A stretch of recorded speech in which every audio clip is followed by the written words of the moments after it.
আল্লামা দিলওয়ার হোসেন সাঈদী রহমাতুল্লাহি আলাইহি 50টা বছর কোরআনের কারিমে তাফসীর করে গোটা বিশ্ববাসীরে হাজার হাজার কাফেরদেরকে মুসলমান বানিয়েছেন।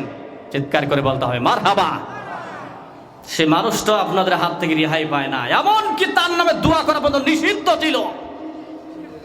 আমি যে নাটোর শহরের পাশে থাকি, যে মসজিদে থাকি, মসজিদের পাশে এক হুজুর খালি দোয়া করছিল, আল্লাহ সাঈদীরে মাফ করে জান্নাত দাও। সাথে সাথে হুজুরের চাকরি চলে গেল।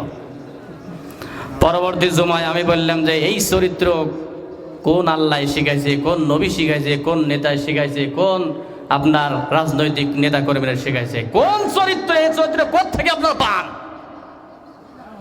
আওয়ামী লীগ বললে আমার দোয়া আসবে না, বিএনপি বললে আমার দোয়া লাগবে না, জাতীয় পার্টি বললে আমার দোয়া লাগবে না, হেফাজত বললে আমার দোয়া লাগবে না।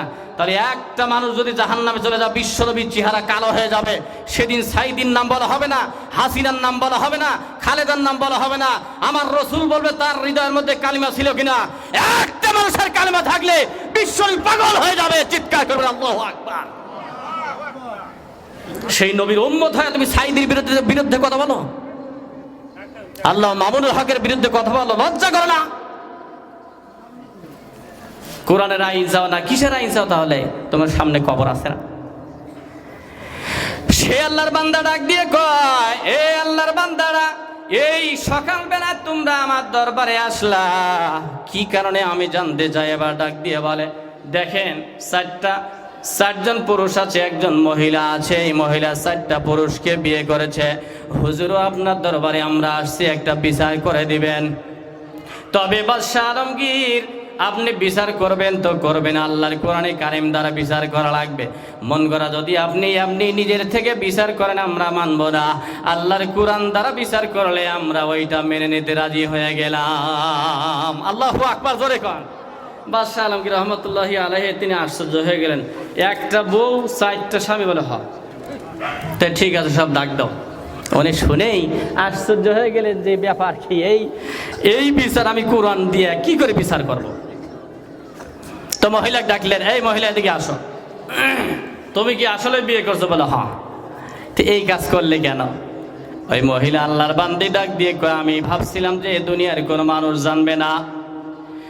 সে আল্লাহর বান্দা ডাক দিয়ে কয়, মনে মনে ভাবছিলাম দুনিয়ার কোন মানুষ জানবে না, তবে আমার 4টা স্বামীর বাড়ি এক গ্রামে নয়, 4টা গ্রামে দূর দূরান্ত এলাকায় গিয়ে আমি তাদের সঙ্গে মত বিনিময় করে ঘটকের মাধ্যমে আমি বিবাহে বন্ধনে আবদ্ধ হয়েছি।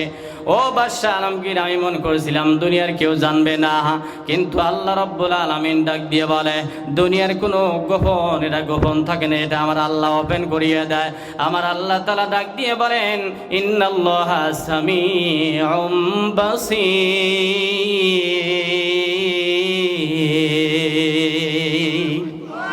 আরেকবার জোরে কোন আল্লাহু আকবার। বান্দারে, তোমরা কি শোনো? আমি তার চেয়ে বেশি শুনি। তোমরা কি দেখো? আমি তার চাইতে বেশি জানি। মা ইয়ালফিজু মিন কাওলিন ইল্লা লাদাইহি রাকিবুন আতীদ। এমন কোন জিনিস কথা হয় না, বলা হয় না, সব কিছু রেকর্ড হয় না, যা বলা হয় সব রেকর্ড হয়ে যায়। এটা চিৎকার করে বলে আল্লাহু আকবার। এই দেখেন ভিডিও, এখানে 2টা আছে, এখানে একটা আছে, 3টা ভিডিও করা হচ্ছে। আগামীকাল সকালবেলা দেখবেন এই ওয়াজ, এই বাংলার ওয়াজ গোটা বিশ্বে ছড়িয়ে যাবে। মানুষ যদি এটা করতে পারে, আর এই মানুষের সৃষ্টিকর্তা আমার আল্লাহ আকাশ বানিয়েছে, জমিন বানিয়েছে, মানুষ যা বলবে, যা করবে, যা কথা বলবে, যা ষড়যন্ত্র করবে, ইসলামের বিরুদ্ধে হোক, ইসলামের পক্ষে হোক, সে জিনিসটা ভিডিও করা হবে, কিয়ামতের ময়দানে ছেড়ে দেওয়া হবে। বলেন তো এই ক্ষমতা আমার আল্লাহর আছে না নাই? আরো জোরে কয় না আছে না নাই? সেই আল্লাহর বান্দি ডাক দিয়ে কয়, ও বাদশাহ আলমগীর রহমাতুল্লাহি আলাইহি, আমি মনে মনে ভাবছিলাম দুনিয়ার কোনো মানুষ জানবে না, কিন্তু এখন তো জেনে গেল, এখন তো আমার বিচার হয়ে যাবে। এবার বাদশাহ নামদার ডাক দিয়ে বলে, ও মা, তুমি বিচারের জন্য রেডি হও। এবার ওই মহিলা ডাক দিয়ে বলে, বাদশাহ নামদার বিচার করবেন, আমার কোনো আপত্তি নাই। এমন একটা বিচার করতে হবে যাতে দৃষ্টান্তমূলক, এটা দৃষ্টান্ত স্থাপন হয়ে যায়। তবে বাদশাহ নামদার যেন তেন বিচার করলে আমি মানতে পারি না। আল্লাহর কোরআন দ্বারা যা বিচার হবে হবে, আল্লাহর কোরআন দ্বারা বিচার করলে আমি মেনে নিতে রাজি হয়ে গেলাম। জোরে খান একবার মারহাবা। এখন বলেন, এত বড় অপরাধ করলো, ধরা পড়লো, এখন মহিলা বলছে কোরআন দ্বারা বিচার করেন। এই মহিলাটা ভালো না খারাপ? মহিলাটা ভালো না খারাপ? জোরে কয় না, ভালো না খারাপ? বাদশাহ আলমগীর রহমতুল্লাহি আলাইহে চারটা স্বামীকে এবার বললেন, তুমি কেন বিয়ে করছো? প্রথম স্বামী এদিকে আসো। কয়, আমি মনে করছিলাম এই মহিলা মনে হয় অবিবাহিতা, তার যে আরো স্বামী আছে আমি জানি না, এই জন্য আমি বিয়ে করছি, কিন্তু সে যে আর একটা স্বামী নিবে এটা তো আমি জানি না। এইবার আল্লাহর বান্দা বাদশাহ আলমগীর রহমতুল্লাহি আলাইহে তিনি এবার প্রথম স্বামীকে ডাক দিলেন। এবার ডাক দিয়ে বললেন, কি ব্যাপার, তুমি কি বিচার চাও? প্রথম স্বামী ডাক দিয়ে বলছেন, আমি বিচার চাই। বিচার চাও? বলে হ্যাঁ আমি বিচার চাই। তবে বাদশাহ নামদার, বিচার যা হয় হবে, আপনার কানের কাছে আমি একটা কথা বলি, ও বাদশাহ নামদার, বিচার যা হয় করবেন, কোরআন দ্বারা বিচার করবেন। তবে এই স্ত্রী যেন আমার ভাগে থাকে, এই স্ত্রী খুব ভালো মানুষ, এই স্ত্রী খুব ভালো মহিলা, একে আমি চাই। ফয়সালা যা হয় হবে, এই স্ত্রী যেন আমার ভাগে থেকে যায়। চিৎকার করে বলতে হবে একবার মারহাবা। বাদশাহ আলমগীর রহমতুল্লাহি আলাইহি তিনি আরো আশ্চর্যান্বিত হয়ে গেলেন। ব্যাপার কি? চারটা স্বামী, চারজনই খুশি, চারজনই পাইতে চায়। আমার বন্ধুরে এই রকম করতে করতে দ্বিতীয় স্বামীকে যখন বললেন, দ্বিতীয় স্বামী ডাক দিয়ে বলে, বাদশাহ নামদার, আপনি বিচার করবেন, কোরআনে কারিম দ্বারা বিচার করবেন, আমার কোনো আপত্তি নাই, বিচার যা হয় করবেন, তবে এই স্ত্রী যেন আমার ভাগেই থাকে। এইভাবে করে তৃতীয় স্ত্রী যখন বললেন, স্ত্রী যেন আমার ভাগেই থাকে। চতুর্থ নাম্বার এবার স্বামীও তিনিও ডাক দিয়ে বললেন, যা হয় হবে, বিচার ফয়সালা, স্ত্রী যেন আমার ভাগেই থাকে। একটু চিৎকার করে বলা যাবে কি একবার মারহাবা? আরেকবার জোরে কোন মারহাবা, লিল্লাহে তাকবীর। সেই আল্লাহর বান্দি ডাক দিয়ে বলে, ও বাদশাহ নামদার, আমার বিচার করবেন আল্লাহর কোরআনে কারীম দ্বারা। আমার আল্লাহ রাব্বুল আলামিন বলেন, কোরআন দ্বারা যদি বিচার না করা হয় আমার আল্লাহ নারাজ হয়ে যায়। এজন্য আল্লাহ পাক ডাক দিয়ে বলেন, ওয়া মাল্লাম ইয়াহকুম বিমা আনজালাল্লাহু ফাউলাইকা হুমুল ফাসিকুন। আর এক জায়গায় আমার আল্লাহ পাক ডাক দিয়ে বলেন, ওয়া মাল্লাম ইয়াহকুম বিমা আনজালাল্লাহু ফাউলাইকা হুমুজ জালিমুন। আর এক জায়গায় আমার আল্লাহ পাক ডাক দিয়ে বলেন, ওয়া মাল্লাম ইয়াহকুম বিমা আনজালাল্লাহু ফাউলাইকা হুমুল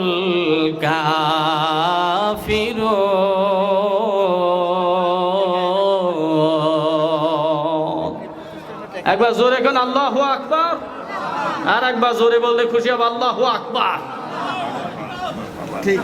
আমার কোরআন দ্বারা যারা বিচার করে না তারা ফাসিক, আমার কোরআনে কারীম দ্বারা যারা বিচার করে না তারা জালেম, আমার কোরআন দ্বারা যারা বিচার করে না তারা কাফের।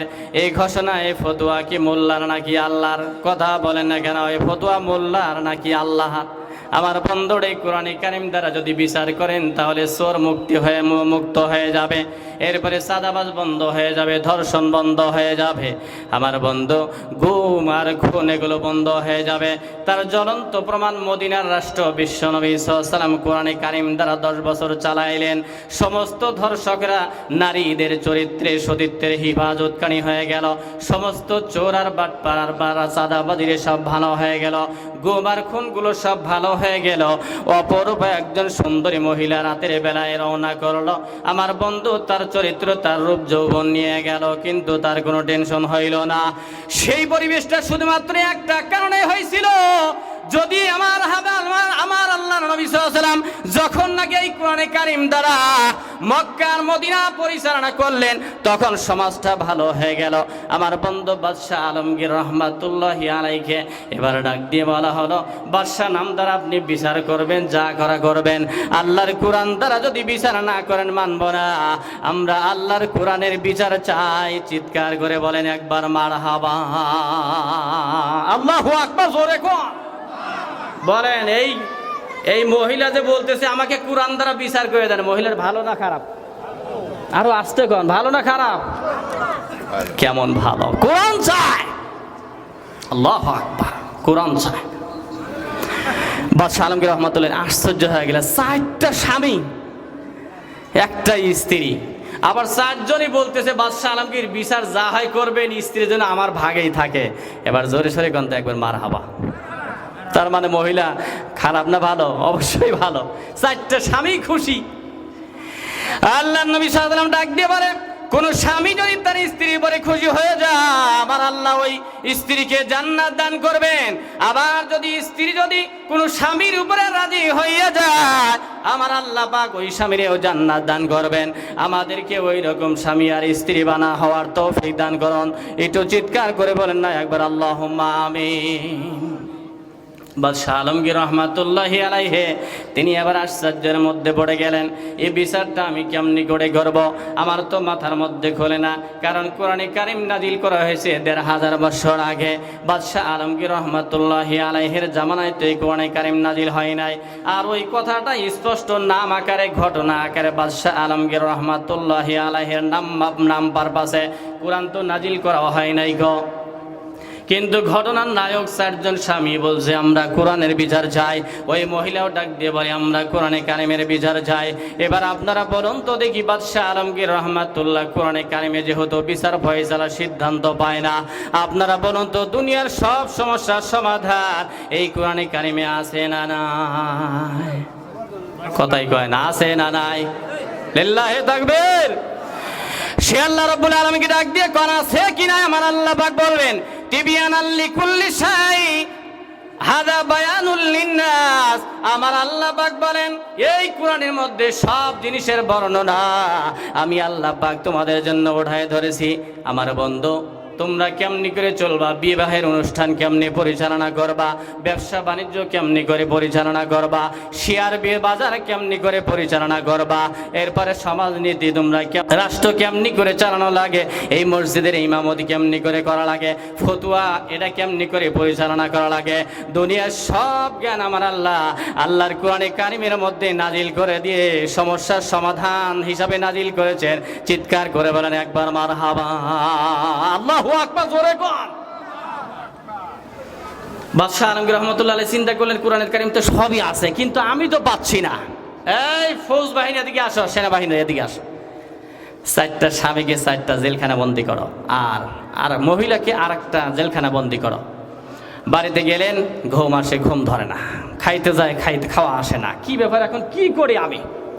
ওনার একটা মেয়ে ছিল জীবন নিশা, উনি ফলো করলেন যে এই বিষয়টা আমার বাপ খুব ব্যাকুল অস্থির অবস্থায় আছে। তো ডাক দিয়ে বললেন যে বাবা আপনি এরকম করছেন কেন? বলে মা রে তুমি ছোট্ট মানুষ, বিয়ে হয় নাই, তুমি যুবতী মেয়ে মানুষ, তুমি আর এগুলি শোনার দরকার নেই, তুমি শুনে কোনো উপকার করতে পারবে না। তো জীবন নেশা ডাক দিয়ে বলতেছেন যে বাবা একটু বললে অসুবিধা কি, দেখে আমি বলে শুনি, আমি শুনে দেখি কিছু আপনার উপকার আসতে পারি কিনা। বাদশাহ আলমগীর রহমতুল্লাহ বললেন যে মা একটা মহিলা 4টা স্বামী বিয়ে করেছে, এখন সবার দাবি যে কোরআনে কারিম দ্বারা বিচার করা লাগবে, আমি তো কোরআনে কারিমে এগুলো পাচ্ছি না, এর জবাব কি হবে, সমস্যার সমাধান কি হবে? ওই যুবতী মেয়ে ডাক দিয়ে বলছে বাবা টেনশন করবেন না, কোরআনে কারিমে আছে, আমি কোরআন দ্বারা বিচার করে দিতে সক্ষম। চিৎকার করে বলতে হবে আল্লাহু আকবার। বাদশাহ আলমগীর রহমতুল্লাহি আলাইহি তিনি আরো আশ্চর্য হয়ে গেলেন, আমার মেয়ে পারে? সেই আল্লাহর বান্দা ডাক দিয়ে বলে ও মা কি করা লাগবে রে মা, তুমি কেমনি পারবা? আমি বাদশাহ আলমগীর, আমি কোরআনে কারিমের হাফেজ, আরেক দিক দিয়ে আমি কোরআনে কারিমের আলেম, আমি তো এর মধ্যে কোরআনে কারিমের ফয়সালা কেমনি হবে আমি পারি না। জীবন নিশা ডাক দিয়ে বলে বাবা 4টা মহিলার 4টা জেলখানার মধ্যে আটকা হও, আর ওই মহিলাটার আরেকটা রুমের মধ্যে আটকায় দাও। ওই মহিলা যে রুমের মধ্যে থাকবে ওই মহিলার রুমের মধ্যে আমারেও আটকায় দিবেন, আমারে একটা রাত অবস্থান করার সুযোগ করে দিবেন। ও বাবা আমি যে জীবন নিশা আপনার কন্যা, আপনার এটা আপনি ওপেন করতে পারবেন না, আমি সারা রাত তদন্ত করব, কারণ তদন্ত না করে বিচার করলে ওই বিচার 100 অবিচার হয়ে যাবে, এটা জুলুম হয়ে যাবে, স্বৈরাচারী হয়ে যায়। এই জন্য বাংলার জমিনে 16 বছর যা হয়েছে তদন্ত ছাড়া সব মিথ্যা, সাক্ষী নিয়ে যা বিচার করেছে এগুলো জুলুম হওয়ার কারণে স্বৈরাচারীর উপর রূপ ধরেছে। কথা কয় না কেন, ঠিক না বেঠে?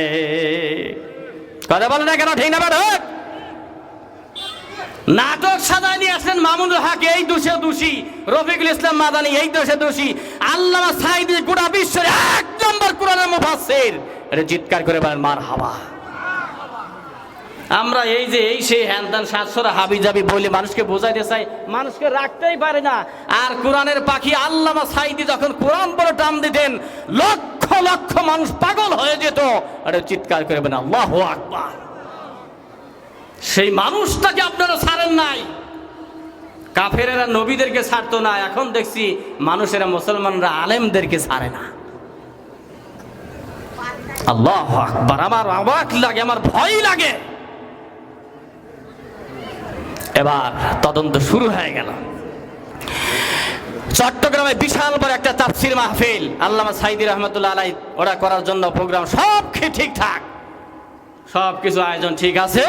বিকাল বেলা এসে বাধা দেওয়া হলো, মাহফিল করতে দেওয়া হলো না, নিষিদ্ধ ঘোষণা, উপরের নির্দেশ। উপরে উপরে কি আছে? তোমার বাবা আছে, তার উপরে কি আছে? তোমার দাদা আছে। দাদা কি হয়েছে? কব্বরে গেছে, পয়সা গু হয়ে গেছে। সবার উপরে আছে পরাক্রমশালী বাদশাহ, আকাশের মালিক, জমিনের মালিক। এক হাত উঁচু করে বলেন তো সেই সত্তার নাম কি? চিৎকার করে তখন আল্লাহু আকবার। সেই দিন আল্লামা সাইদি বলেছেন, আল্লাহ এই কোরআনের তাফসীরে মাহফিলে আগুন লাগাই দিয়ে যারা আমার এত বড় সর্বনাশ করেছে, জাতির সামনে ল্যাংটা করে দিও। আমার আল্লাহ তাই করে দিয়েছে, ঠিক কিনা ধরে কর। আজ মামুর বাড়ি যায় আপনারা অপেক্ষা করেন, একটা এমপি মন্ত্রী নাই, হাজার হাজার কোটি টাকা সব চোর। যদি কোরআনের আইন থাকতো, রাষ্ট্র থাকতো, একদম সব হাত কেটে দিয়ে চোরের বিচার যা তাই করে দেওয়া হতো। চেল্লায় বলতে হবে, ঠিক না ঠিক? এই জন্য তো কোরআন চাই না এরা। খাবো কি? খাবার চিন্তা একটা কুকুর প্রশ্ন করে না, একটা শুয়োরের চিন্তা আসে না। আপনি আশরাফুল মাখলুকাত, আপনার হারাম খাওয়া লাগবে, রাষ্ট্রের টাকা খাওয়া লাগবে। সে আল্লাহর বান্দা ডাক দিবারে বাবা আলমগীর রহমাতুল্লাহি আলাইকে। তিনি আবার ডাক দিয়ে বললেন, বাবা 4টা রুমের মধ্যে ওই মহিলাদেরকে রাইখা দেন, আর একটা মহিলা, ওই মহিলাকে আর একটা রুমের মধ্যে রেখে দেন। ও বাবা, আমি যে আপনার মেয়েটা দুনিয়ার কোনো মানুষ যেন না জানে, আমি তদন্ত করব। এবার ওই মহিলাকে আর একটা ঘরের মধ্যে রেখে দেওয়া হলো। বাদশাহ আলমগীর রহমাতুল্লাহি আলাইহি তার মেয়েকে ওই ঘরের মধ্যে রেখে দেওয়া হলো। এবার মহিলা ডাক দিয়ে বলছেন, বাবা আগামীকালকে আমি আল্লাহর কোরআনে কারিম দ্বারা বিচার করে দিতে চাই। আল্লাহু আকবার, জোরে বলেন। বিচার হবে আগামীকাল। জোরে বলেন, কবে? জোরে কন, কবে? আগামীকাল বিচার হবে। আপনারা বলেন তো, সব সমস্যার সমাধান কোরআনে কারিমে আছে না নাই? আরে জোরে কন, আছে না নাই? এই কোরআনে কারিম মধু, সব সমস্যার সমাধান আমার আল্লাহ পাক। এই যে আজকে আপনারা কোরআন শোনার জন্য আসছেন, কোরআন যে কি মধুর জিনিস, কি মোহাব্বতে, কি ভালোবাসার জিনিস, কি পাথে, কি সম্পদ। জর্জ বার্নার্ড শ, এই যে আইনস্টাইনের নাম যারা শিক্ষিত বাবাজিরা আছেন তারা সকলে জানেন।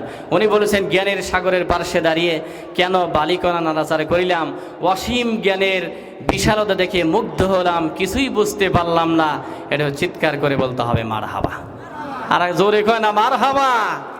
একজন জন্মগত খ্রিস্টান বলছে যে এটা অসীম সাগর, এখান থেকে ঝিনুকের মতো অথবা একটা পাখির মুখের ঠোঁটের করে যেরকম সাগর থেকে পানি তুললে যা হয়, মানুষের জ্ঞান ওই পরিমাণ, আর সব জ্ঞান কোরআনের আমার আল্লাহ। চিৎকার করে বলেন মারহাবা। আরো আস্তে কন দেখি মারহাবা, জোরে কেন আল্লাহু আকবার। আর জজ বার্নার্ড শ বলেছেন, যদি মানুষ সুখ আর শান্তি দেখতে চায় কোরআনের ছায়াতলে আসতে হবে, এছাড়া কোনো শান্তি নাই। বিশ্ব কবি রবি ঠাকুর বলেছেন, দুনিয়াকে সংস্কার করতে পারে একমাত্র কোরআন, এছাড়া কেউ করতে পারে না। সুবহানাল্লাহ বলতে পারলেন না? হিন্দুরা বলে, খ্রিস্টানরা বলে, মুসলমানের বাচ্চারা প্রশ্ন করে, হুজুর কোরআনে কি রাজনীতি আছে?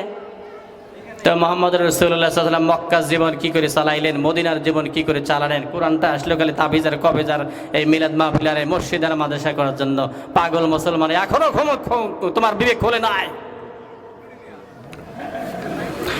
এই কোরআনে কারীম যখন আমার বন্ধুগণ জান্নাতের মধ্যে আমরা চলে যাব, জান্নাতের মধ্যে যাওয়ার পরে আল্লাহ রাব্বুল আলামিন বলবে, হে আমার কোরআনে কারিম মানুষরা তিলাওয়াত শুনতো, আমার কোরআনে কারিমের আওয়াজ শুনতো, ওয়াজ শুনতো, তাফসীর শুনতো।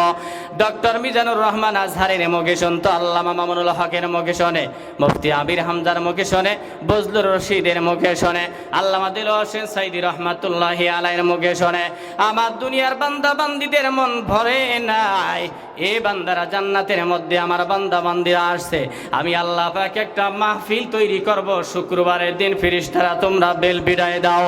সেই মাহফিলের মধ্যে আল্লাহ পাক ডাক দিয়ে বলবেন, বিশেষ বক্তা হযরতে দাউদ আলাইহিস সালাম, আর প্রধান বক্তা আমার আপনার পয়গম্বর রাসূলুল্লাহ সাল্লাল্লাহু আলাইহি ওয়াসাল্লাম, আর ওই মাহফিলের সভাপতি থাকবে আমার আল্লাহ। আল্লাহু আকবার, জোরে কর। ওই মাহফিলে কারা কারা যাবেন জান্নাতের মাহফিলে? হাত তুলে দেখেন তো দেখি। লিল্লাহে তাকবীর। সত্যি যাবেন ইনশাআল্লাহ? বলেন ইনশাআল্লাহ। মাইকেল ভাই আপনি আওয়াজ কমাই দেন কেন? কণ্ঠ টানবে, মাহফিল কায়েম হয়ে যাবে। দেখেন দ্বিতীয় বক্তা কিন্তু আসবে, চৌধুরী সাইড থেকে মানুষরা সব চলে আসেন। এবার আল্লাহ পাক বলবেন, দাউদ আমি তোমার এই কণ্ঠ দিয়েছিলাম মধুর মতো কণ্ঠ। হযরত দাউদ আলাইহিস সালামকে এমন কণ্ঠ দেওয়া হয়েছিল 70 রকমের কণ্ঠ তার এক জবান দিয়ে বাহির হতো, এই জন্য মানুষ সব পাগল হয়ে যেত। একটু চিৎকার করে বলেন মারহাবা। আর জোরে বলতে পারলেন না মারহাবা? সেই জান্নাতের মধ্যে আল্লাহ পাক বলবেন, দাউদ রে আমার কোরআন দুনিয়ায় শুনে ওরে মন ভরে নাই। দেখেন সব বড় বড় নেতারা, সমাজপতিরা, যারা সমাজ কন্ট্রোল করে, আল্লাহ ইজ্জত সম্মান বৃদ্ধি করে দেন। সকলে বলে আমিন। কোরআন শোনার জন্য আসছে। জান্নাতের মধ্যে 1 নম্বর চেয়ারে আল্লাহ, 2 নম্বর চেয়ারে আমার রাসূলুল্লাহ থাকবে, 3 নম্বর চেয়ারে হযরত দাউদ আলাইহিস সালাম থাকবে, 1,24,000 পয়গম্বর চতুর্থ সাইডে সিংহাসনে বসা থাকবে, আর আমরা এরকম প্যান্ডেলে থাকবো। আল্লাহু আকবার, জোরে কর। সেই জান্নাতের মাহফিলের ভিতরে আমার আল্লাহ পাক ডাক দিয়ে বলবেন, ও দাউদ আলাইহিস সালাম এদিকে আসো। দাউদ আলাইহিস সালামকে আমার আল্লাহ এমন এক মধুময় কণ্ঠ দান করে দিয়েছিলেন, নদীর পাশে যখন তিনি জাবর কিতাব তিলাওয়াত শুরু করতেন, নদীর মাছগুলো সব পাগলের মতো ছুটে লাফিয়ে লাফিয়ে ঝাঁপিয়ে ঝাঁপিয়ে রওনা করত। নদীর পাশে যারা ছিল ইহুদির বাচ্চা, বেয়াদবের গোষ্ঠী, ওই যে ইসরায়েলের বাহিনীরা, আমার বন্ধু ইহুদিরা ছিল সেই জামানায় জেলে মাছ ধইরা ধইরা বিক্রি করে, আর ওই বিক্রিত টাকা দ্বারা তারা জীবন পরিচালনা করে। হযরতে জামানার পয়গম্বর হযরত দাউদ আলাইহিস সালাম তিনি জাবর কিতাব পড়ার জন্য নদীর পাশে যখন 70 ডিজাইনের কণ্ঠ রকম কণ্ঠ দিয়ে টান মারতেন, নদীর মাছেরা পাগল পারা হয়ে যেত হযরতে দাউদের কণ্ঠ শোনার জন্য। আল্লাহু আকবার, জোরে কর। বন জঙ্গলে হরিণে বলতো, ওই দেখো দাউদ আসতেছে, চলো যাই। পাখিরা স্তব্ধ হয়ে যেত, বাতাসের গতি স্টপ হয়ে যেত। দাউদ কণ্ঠ তখন শুরু করতেন, 70 রকমের কণ্ঠর ঝংকারে গোটা এলাকা, সাগর, আকাশ পাতাল সব উতাল পাতাল হয়ে যেত। চিৎকার করে বলতে হবে মারহাবা। হযরত দাউদ আলাইহিস সালামকে আল্লাহ পাক বলবেন, দাউদ রে ওই কণ্ঠ নিয়ে এখানে হাজির হও, তুমি হচ্ছে দ্বিতীয় বক্তা, তুমি বিশেষ বক্তা, আমার কোরআনে কারীম তিলাওয়াত করে শোনাও, জান্নাতবাসীরে পাগল করো। সুবহানাল্লাহ বলবেন না? সেই জান্নাতের মধ্যে হযরত দাউদ আলাইহিস সালাম, এবার দাউদ আলাইহিস সালাম কোরআনে কারীম তিলাওয়াত করতে আরম্ভ করে দিবেন। আমার বন্ধুরে সূরা তাহা পড়বেন। হযরত দাউদ আলাইহিস সালামের কণ্ঠ শুনিয়ে হাজার হাজার বছর পর্যন্ত আমি আর আপনি সকলেই গোটা পৃথিবীর সমস্ত জান্নাতবাসীরা যারাই পড়েছি লা ইলাহা ইল্লাল্লাহু মুহাম্মাদুর রাসূলুল্লাহ, তারা একদিন জান্নাতের মালিক হয়ে যাবে। আল্লাহু আকবার, জোরে কোন। কেমন কালিমা, কেমন রাসূল, কেমন নেতা! যেই নেতার উপরে কালিমা পড়লে আল্লাহ জান্নাত ওয়াজিব করে দেয়। চিৎকার করে বলেন মারহাবা। আমার বন্ধুগণ, এবার আল্লাহ পাক ডাক দিয়ে বলবেন, দাউদ রে তুমি আরো পড়ো। হাজার হাজার বছর পর্যন্ত মানুষ পাগল পাড়া হয়ে মুগ্ধ মনে হযরত দাউদের কণ্ঠ শ্রবণ করতে আরম্ভ করবেন। আল্লাহ পাক ডাক দিয়ে বলবেন, এবার আমার বন্ধুরে হাজার হাজার বছর চলে গেল। আল্লাহ পাক ডাক দিয়ে বলবেন, দাউদ এবার তুমি বন্ধ হয়ে যাও। আমার কোরআনে কারীম যার উপরে নাজিল করা হয়েছিল, ও রাসূলুল্লাহ হাবিবুল্লাহ মুহাম্মদ বিন আব্দুল্লাহ এদিকে আসেন, আমার পাশে দাঁড়াবেন। আপনি আজকে প্রধান বক্তা। এবার আমার নবী, আপনার নবী কোরআনে কারীম তিলাওয়াত করতে আরম্ভ করবেন। সূরাতুল ইয়াসিন, ফজরের নামাজের পরে একবার সূরা ইয়াসিন পড়লে 10 খতম কোরআনের সওয়াব হয়ে যায়। সুবহানাল্লাহ কর। আমার বন্ধুটি আপনি পড়তে পারেন না, আমিও পড়তে পারি না, আপনার বাবাই পারে না, আপনার দাদা, আপনার বেটা বেটিরা পারে না, কিন্তু বলেন তো দেখি এই মাদ্রাসার তালিবুল ইলমরা কোরআনে কারীম পড়তে পারে নাকি পারে না? জোরে কয় না, পারে না, পারে না। একবার কোরআন পড়ে সূরা ইয়াসিন 10 কদম হয়ে যায়, সূরা ইখলাস বিশুদ্ধভাবে 3 বার পড়লে 1 কদম কোরআনে সওয়াব হয়ে যায়। সে আল্লাহ রাব্বুল আলামিন ডাক দিয়ে বলবেন, এ দাউদ পয়গম্বর, এবার তুই বন্ধ হয়ে যাও, আমার বন্ধুকে নিয়ে আসো, আমার বন্ধুর তিলাওয়াত শুনতে চাই। এবার জান্নাতবাসীরা আমার বন্ধুগণ, এবার দেখা যাবে হযরতে দাউদ আলাইহিস সালামের কণ্ঠ তো কেমন লাগবে, আমার নবীজির কণ্ঠ থেকে কণ্ঠের ঝনঝনারে, কণ্ঠের ঝংকার দাউদ আলাইহিস সালামকে উপেক্ষা করে অতিক্রম করে চলে যাবে।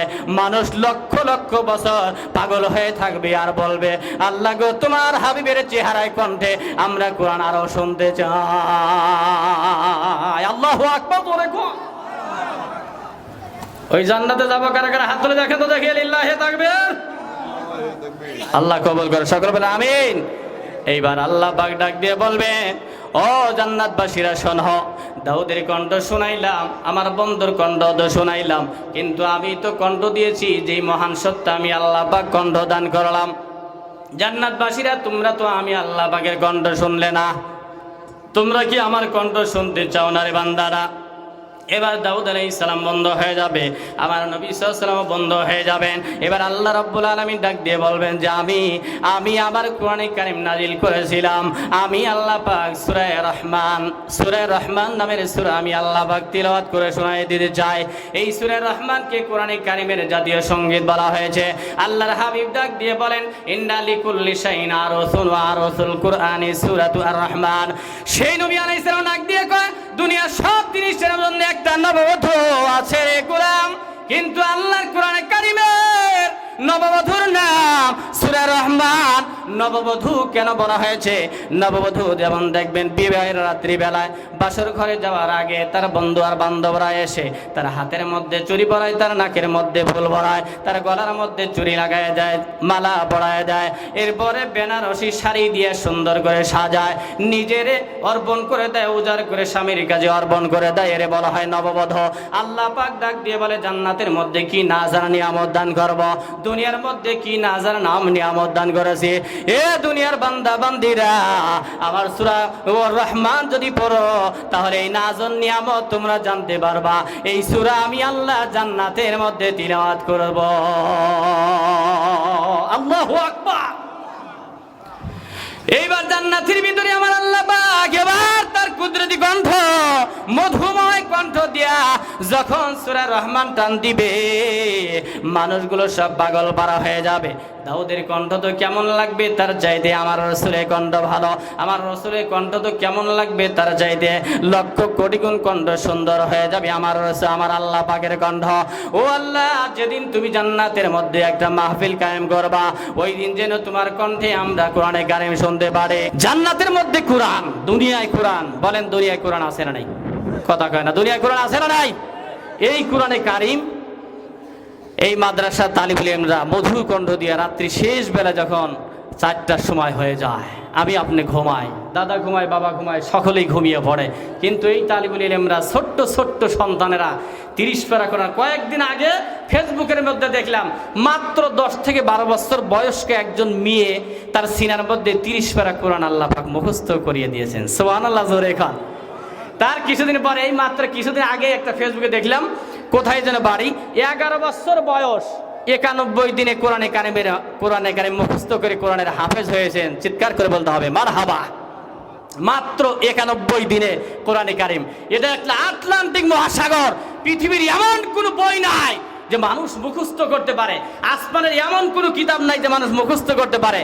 আর কোরআনে কারীম হচ্ছে 600 পৃষ্ঠার বই, একটা জের নুক্তা পেশের বেশ কম হয় না, সব মুখস্থ হয়ে যায়। এটা চিৎকার করে বলেন মারহাবা।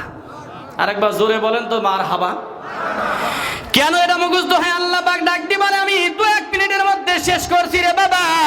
আমার আল্লাহ পাক ডাক দিয়ে কয়, ইন্না নাহনু নাযালনা যিকরা ওয়া ইন্না লাহু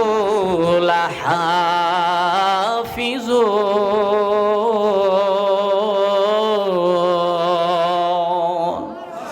আল্লাহ রাব্বুল রব্বুল আলামিন ডাক দিয়ে বলে আমি কোরআন কারীম নাজিল করেছি, আমি আল্লাহ পাকের হিফাজত করব, দুনিয়ার কোনো মানুষ কিছুই করতে পারবে না গো বন্ধু। কেমনি করে আমার আল্লাহ হিফাজত করে? আমার বন্ধু ফেরেশতাও নাজিল হয় না, আমার আল্লাহ পাকও নাজিল হয় না। আমার আল্লাহ তাআলা ডাক দিয়ে বলে যখন কোরআনের বিরুদ্ধে কথা আসে, যখন আলেম উলামাদের বিরুদ্ধে কথা আসে, যখন আমার হাবিবের বিরুদ্ধে কথা আসে, তখন আল্লাহ পাক কিন্তু ফেরেশতা নাজিল করে না, আল্লাহ রব্বুল আলামিন স্বয়ং নিজেই নাজিল হয় না। আমার আল্লাহ তাআলা ডাক দিয়ে বলে এই যে মাদ্রাসার তালিবুল ইলমদের সিনার মধ্যে আমি আল্লাহ কোরআনে কারীম উঠাই দিয়েছি, এরা একদিন চরমোনায় পীর সাহেব হয়ে যাবে, এরা একদিন আল্লামা মামুনুল হক সাহেব হয়ে যাবে, এরা একদিন রফিকুল ইসলাম মাদানী হয়ে যাবে, এরা একদিন মুফতি আমির হামজা হয়ে যাবে, এরা একদিন খালেদ সাইফুল্লাহ আইয়ুবী হয়ে যাবে, এরা একদিন আল্লামা সাইদি হয়ে যায়। যখন নাকি কোরআনের বিরুদ্ধে আসে, আমার নবীজিকে কটাক্ষ করা হয়, তখন মামুনুল হকের বুকের মধ্যে ঈমানের আগুন লেগে যায়। আমার আল্লাহ তখন ডাক দিয়ে বলে মামুনুল হক তখন তুমি সরওয়ার্দী উদ্যানে যাও। আল্লাহ পাক ডাক দিয়ে বলে আমি কোরআন নাজিল করলাম, আমি এই কোরআন হিফাজত করি কোরআনওয়ালাদের জন্য। আপনারা বলুন তো দেখি, এই কোরআনের হাফেজ এবং আলেম মুফতি মুহাদ্দিস পীর বুজুর্গ বানানোর জন্য এই মাদ্রাসার দরকার আছে না নাই?